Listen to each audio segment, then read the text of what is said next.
अब हमें क्या रोल्स मिलते हैं, माओ के ही मिलते हैं ना, माएँ, खालाएँ, फुपियाँ, जो भी है वही। तो वो तो मैं देख रही हूँ कि आजकल छोटी बच्चियों के भी बच्चे दिखा रहे हैं कंटेंट। ठीक है, छोटी छोटी बच्चियाँ हैं, उनके भी बता दिए, छोटे छोटे 2-2, 3-3 बच्चे हैं। तो हम किसके हित की मूली, हम तो फिर थोड़े सीनियर एक्टर्स में, बड़े एक्टर्स में आ जाते हैं। मतलब ये मेरी रिक्वेस्ट है, कोई मैसेज तो हो ना, कोई प्रॉपर मैसेज हो। मैसेज सिर्फ निकलता है सेकंड लास्ट एपिसोड में, बाकी की जितनी 24 एपिसोड्स अब बक बक बक बक बक बक, उसके बाद जब लास्ट एपिसोड उसमें मैसेज निकलता है। अब वो भी क्या होता है, कुछ भी नहीं। ये किस टोन में तुम मुझसे बात कर रहे हो, आइंदा नहीं करना। मुझे अच्छी तरह से याद है, तुम जब छोटे से थे ना, मेरे से ऊंची आवाज में बात की थी तुमने, और मैंने तुम्हें बहुत मारा था। बड़े हो गए हो लेकिन मेरे लिए वही बच्चे हो। मेरे साथ बदतमीजी की ना, तुम्हारा मुंह तोड़ के रख दूंगी।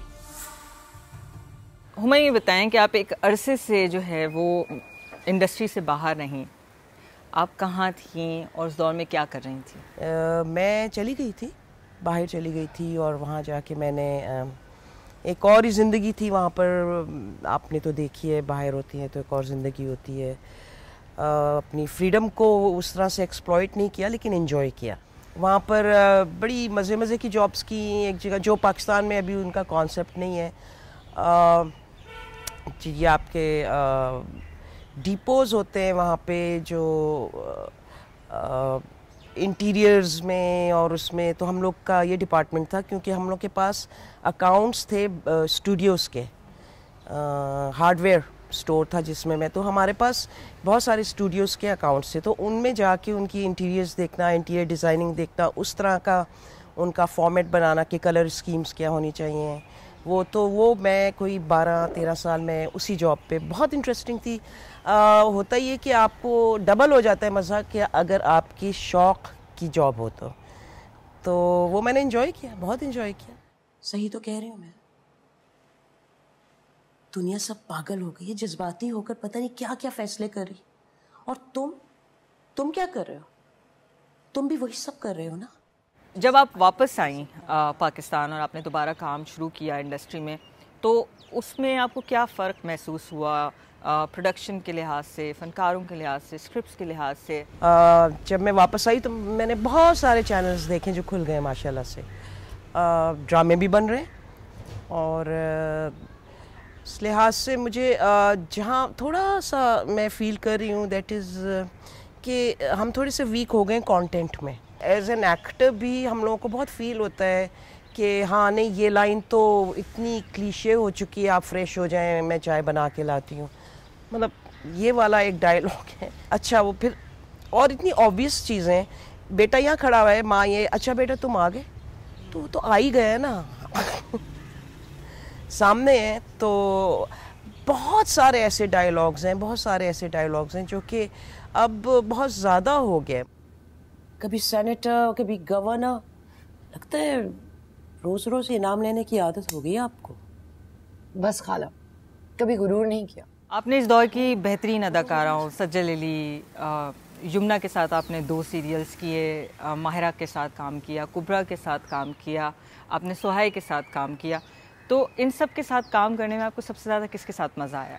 सब अपनी जगह फिट, अच्छा काम करने वाली बच्ची है, सब मेहनती हैं, और एक होता है ना नेचुरली गिवन पावर्स होते हैं, तो उनको नेचर ने दिया हुआ, खुदा ने दिया हुआ उन लोगों को, वो मकाम दिया हुआ है, वो शोहरत दी हुई है, क्योंकि वो दिल के बहुत साफ लोग हैं। एक सीरियल कर रहे थे, सुहाई भी थी उसमें, उसका फेस सारा एसिड गिर जाता है उस पर, और सुर्ख चांदनी किया था हम लोगों ने, तो उसमें एसिड गिर जाता है, तो वो ना छुप रही होती है, अपने, उसकी शादी हो जाती है तो अपने मियाँ से छुप रही होती है। तो हम लोगों ने वो सदर में किया था, तो सदर में जहाँ किया था उधर उसको बिठा दिया था, तो लिटरली जब वो बैठी हुई थी तो लोग समझ रहे थे कोई भीख मांगने वाली है, उसको आके ना पैसे देना शुरू हो गए थे।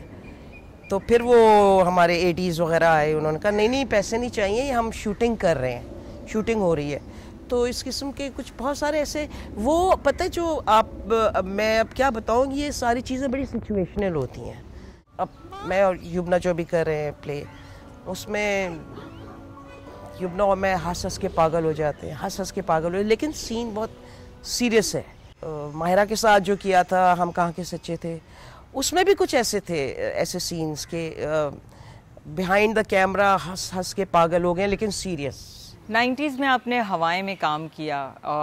कहते हैं कि इस ड्रामे की जो स्टोरी थी वो बेनज़ीर भुट्टो की कहानी थी।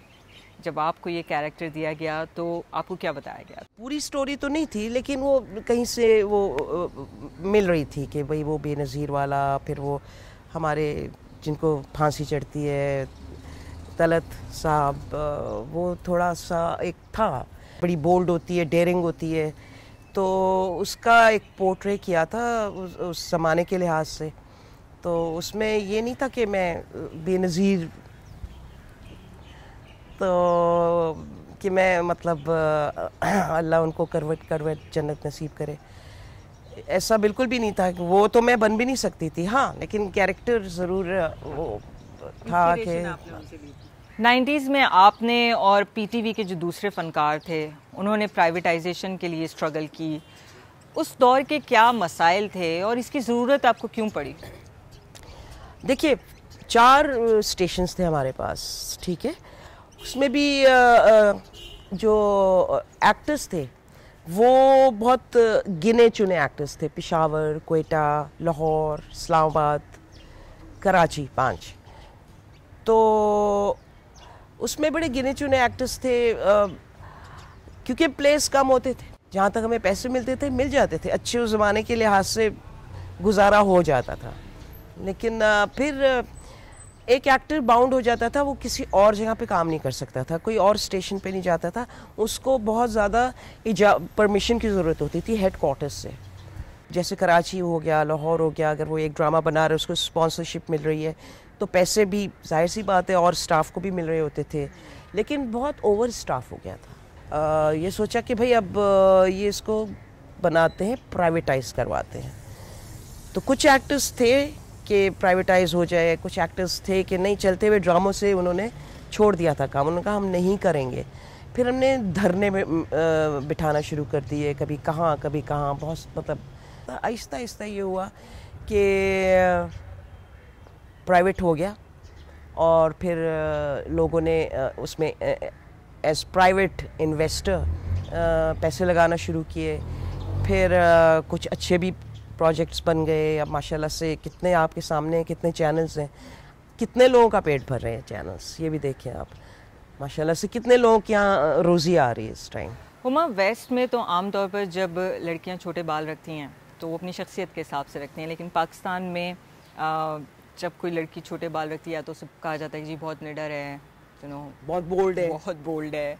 और इसको कहते भी जो हैं यहाँ पर बॉय कट, इस हेयर स्टाइल को कहते हैं। या और हम अभी आपके ड्रामे में भी देख रहे हैं कि जब यमुना ने जो है वो अपने बाल काटे बख्तावर में, तो उनको बिल्कुल लड़के की तौर पे उनकी शख्सियत को देखा जाने लगा। तो जब आपने अपना करियर स्टार्ट किया, हमने आप हमेशा आपको छोटे बालों में देखा है, तो आपको क्या कोई ऐसी बातें सुननी पड़ी? मुझे टीवी के लिहाज से तो ऐसा नहीं सुननी पड़ी, लेकिन बाहर मतलब जैसे लोग, आप सही कह रही हैं, माई मुंडा, और मैं जीन्स पहनती थी और शर्ट पहन ली, तो वो ड्रेसिंग से और फिज़िकल उससे हमारे यहाँ बहुत ज़्यादा देखा जाता है, अभी भी देखा जाता है। तो अब मेरा ख्याल ज़्यादा बढ़ गया है, अब ज़्यादा बढ़ गया। अब तो ये कि वो लड़कियां आ रही हैं ड्रामों में, वो एक्सटेंशंस और वो सारा, वो पता नहीं वो राइटर की मर्ज़ी होती है कि अगर छोटे बालों में अगर एक लड़की आ जाए तो शायद उसको भी डर लग रहा है कि फिर नेक्स्ट प्ले मिलेगा या नहीं मिलेगा हमें इन बालों में। ये भी तो है ना कि नेक्स्ट प्ले हो सकता है ना मिले, तो वो कहें जी नहीं हमें तो हीरोइन चाहिए तो उसके तो लंबे बाल हैं ही हैं। ठीक है, पुराने ज़माने में ये कॉन्सेप्ट नहीं था। पुराने ज़माने में एक्टिंग पे ज़्यादा तवज्जो होती थी, बजाय इसके कि अच्छा इसके बाल इतने, अच्छा नहीं लेना है इसको, अच्छा इसके बाल लंबे हैं, अच्छा इसको नहीं लेना है। ऐसा नहीं होता था। वो कहते थे नहीं भाई इस एक्टर को इसलिए लेना है कि इसकी एक्टिंग अच्छी है। ठीक है।